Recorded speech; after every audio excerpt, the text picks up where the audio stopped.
362 metre लंबी, 210 metre चौड़ी और 50 फ्लोर की बिल्डिंग से भी ऊंची हाइट रखने वाली इस जायंट शिप का नाम वंडर ऑफ द सीज है। इसकी कंस्ट्रक्शन में 1.35 बिलियन डॉलर्स यानी 1105 करोड़ रुपए खर्च हुए। 2,30,000 से जायद वजनी, 13,000 व्हेल फिश और 24,000 अफ्रीकी हाथियों जितना वजन रखने वाली इस शिप ने अपने अंदर एक नया शहर आबाद कर रखा है। इसमें 6,988 गेस्ट की डबल कैपेसिटी मौजूद है और उनकी खातिर तवाज़ो के लिए 2,300 क्रू मेंबर्स भी मौजूद हैं, जिनमें वर्ल्ड के टॉप क्लास शेफ्स भी शामिल हैं। इस शिप में 18 डेक्स बने हुए हैं, जिसमें से 16 डेक्स सिर्फ लोगों के रहने के लिए हैं और बाकी 2 जायंट डेक्स पर 20 लग्जरी 5 स्टार रेस्टोरेंट्स, 4 पूल, 2,800 से जायद cabin, children's water park, children's playground, full size basketball court, ice skating ring, surf simulator, 10 feet से ऊंची slides, indoor outdoor movie theatre, outdoor aquatic theatre और रॉक क्लाइंबिंग वॉल्स लगे हैं, जिसकी वजह से यहाँ जाना सबका एक ख्वाब बन चुका है। इस शानदार और ब्यूटीफुल शहर में कुछ वक्त गुजारने के लिए आपको $800 से $1,300, 6 लाख से 15 लाख इंडियन रुपीस दिनों के हिसाब से पे करना होंगे, क्योंकि ये शिप आपको एक लम्हा भी बोर नहीं होने देती। इस जायंट एडवेंचरस क्रूज शिप को RCI रॉयल कैरिबियन नामी एक अमेरिकन ग्रुप ने बनाया है और वही इसको ओन करते हैं। ये ग्रुप पहले 25 शिप बना चुका है और ये शिप इनकी ऑसिस क्लास में 5th नंबर पर और दुनिया की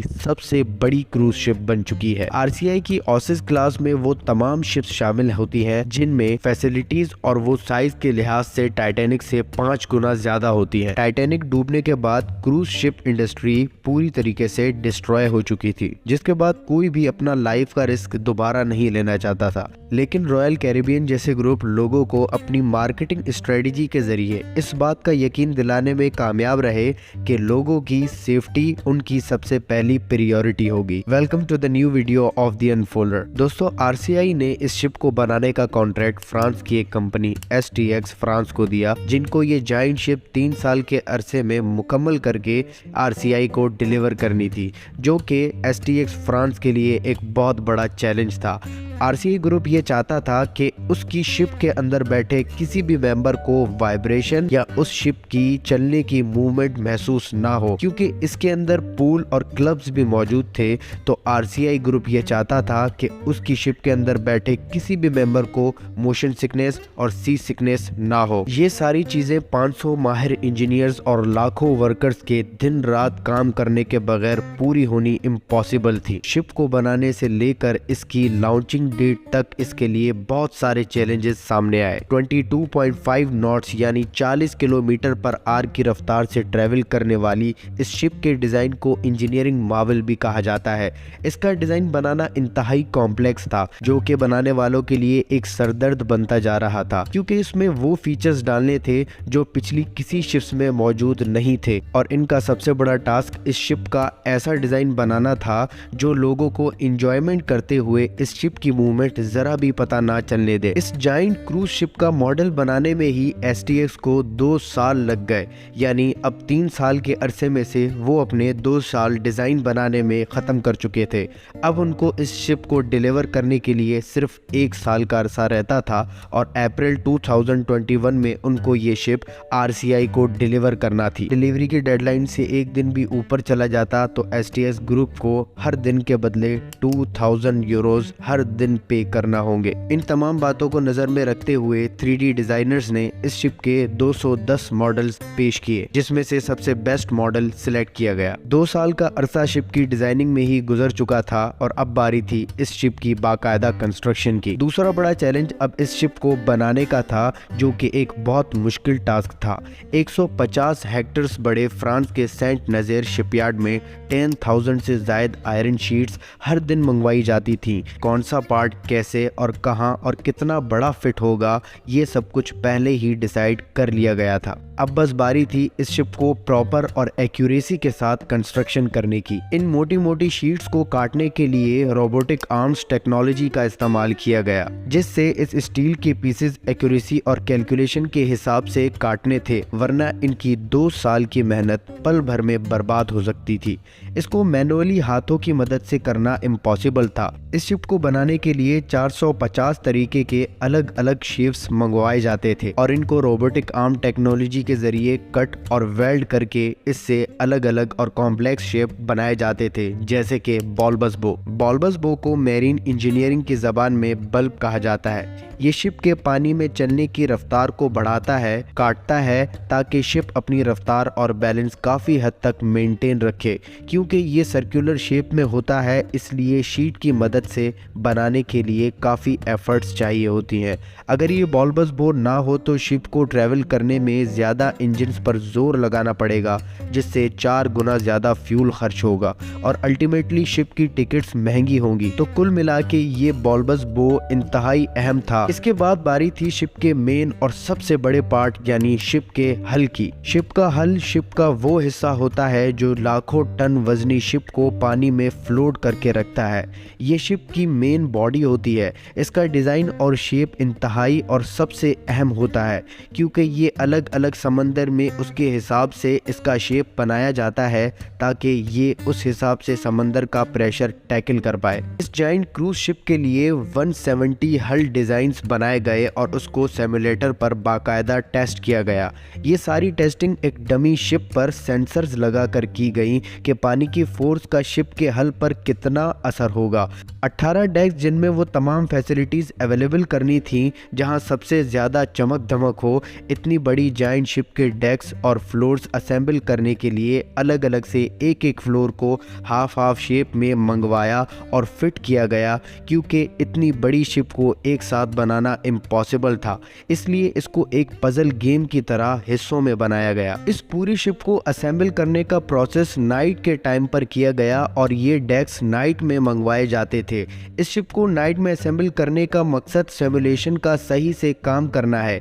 आपने मूवी आयरन मैन में ये जरूर देखा होगा कि जब वो अपना सूट बना रहा होता है तो उस मॉडल को एक्यूरेटली बनाने के लिए वो इस 3D सिमुलेशन टेक्नोलॉजी का इस्तेमाल करता है। ये टेक्नोलॉजी भी कुछ वैसी है और शिप का ये मॉडल नाइट में लाइट्स के जरिए ठीक तरह नज़र आ सकता था, जिससे हर ऑब्जेक्ट अपनी सही जगह असेंबल करने में इंजीनियर्स को काफ़ी हेल्प मिली। अब बारी थी शिप के सबसे इम्पॉर्टेंट पार्ट की, यानी शिप के प्रोपेलर्स की। यानी वो ह्यूज प्रोपेलर्स जब रोटेट करें तो ना सिर्फ शिप को 360 मूव कर पाएँ, बल्कि इसमें कोई वाइब्रेशन फील ना हो। यानी ये प्रोपेलर्स ज़ीरो थ्रस्ट होने चाहिए, और अगर ये वाइब्रेशन करें भी तो इसमें वाइब्रेशन डैम्पिंग लगाया जाएगा, जिसको इस शिप का लाखों टन वजन सहकर इसको 22 नॉट्स की स्पीड से ना सिर्फ चलाना था, बल्कि समंदर की स्पीशीज का भी मुकाबला करना था। इन प्रोपेलर्स का वजन 90,000 टन यानी 2 एमिरेट्स प्लेन से ज्यादा और हाइट डबल स्टोरी बिल्डिंग जितनी थी। ये जायंट्स फैंस 5 करोड़ वॉट्स के बराबर बिजली यूज करते हैं। इसका अंदाजा आप ऐसे लगा लें कि एक प्रोपेलर इतनी बिजली खर्च करता है जितनी पूरी एक वेटिकन सिटी। ये प्रोपेलर्स इनको ऐसे डिजाइन करने थे कि इस शिप में बैठे लोगों को इसकी वाइब्रेशन जरा भी महसूस ना हो। इसलिए इस शिप में जो भी लोग बैठते हैं तो उनको स्टेबल 5 स्टार होटल वाली फील सी के ऊपर ही आती है। अगर वंडर ऑफ द सीज की इलेक्ट्रिसिटी की रिक्वायरमेंट की बात की जाए तो इसमें एक पूरा पावर स्टेशन इंस्टॉल करने का फैसला किया गया, क्योंकि ये एक तैरता हुआ शहर है जिसमें 8,000 लोग कम से कम 15 दिन तक ज़रूर रहते हैं। 18 डेक्स की लाइट, उनके रेस्टोरेंट्स, 3,000 से ज़ायद luxury suite, casinos, clubs, shopping malls और मूवी थिएटर्स काफ़ी ज़्यादा बिजली कंज्यूम करते हैं। इसके लिए इस शिप पर 6 डीजल जनरेटर्स लगाए गए जो 17,000 वोल्ट करंट प्रोड्यूस करते हैं।